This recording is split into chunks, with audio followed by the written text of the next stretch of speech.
नमस्कार साथियों, आप देख रहे हैं द लिट्टी चोखा और मैं अशोक अंशुमन। ये कोई मिर्जापुर या गैंग्स ऑफ वासेपुर की स्क्रिप्ट नहीं है। ये बिहार है साहब। वही बिहार जो कभी बुद्ध की धरती था, विद्या का केंद्र था, जहाँ से ज्ञान की गंगा बहती थी, लेकिन आज कभी बाढ़ की चपेट में, कभी सूखे की गिरफ्त में और अब अपराध के तूफान में फंसा हुआ है।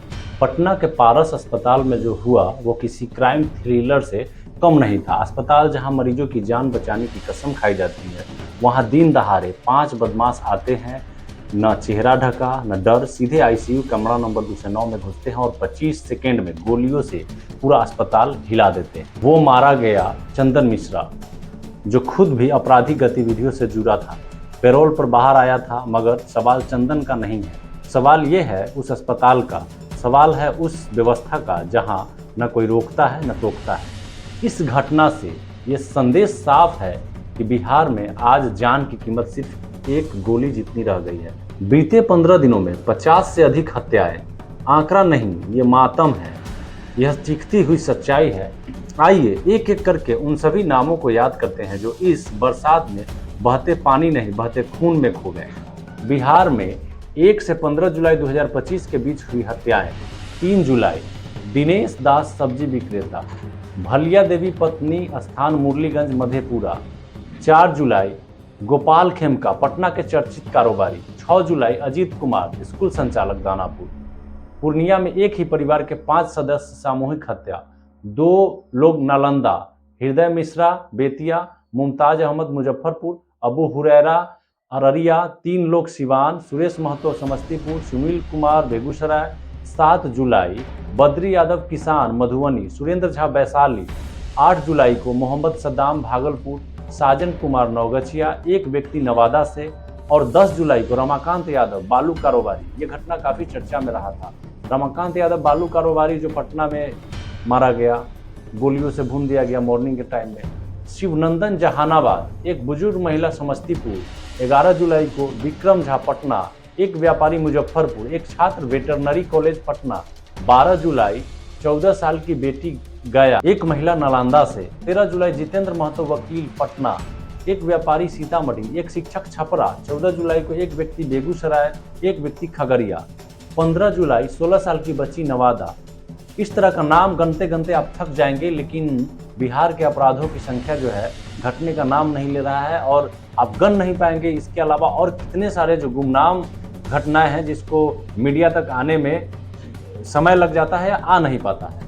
अब आप खुद सोचिए, क्या ये केवल आंकड़े हैं?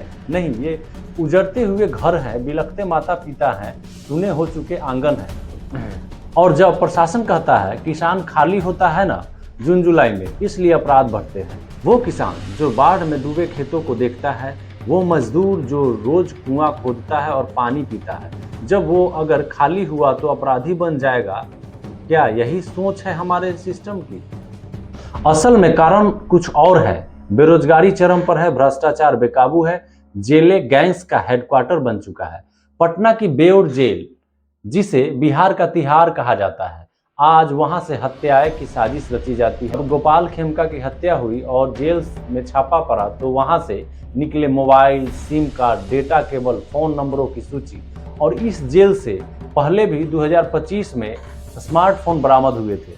जनवरी में जेल अधीक्षक विधु कुमार के खिलाफ कार्रवाई हुई थी। कुछ दिनों तक जांच चली, फिर वही ढर्रा। अब जेलें सुरक्षित नहीं है तो आम आदमी की गलियां कैसे सुरक्षित होगी? और अगर कोई सोचता है कि इन सब का शिकार केवल गरीब है, तो उन्हें याद दिला दो कि गोपाल खेमका जैसे बड़े कारोबारी भी इस लिस्ट में हैं।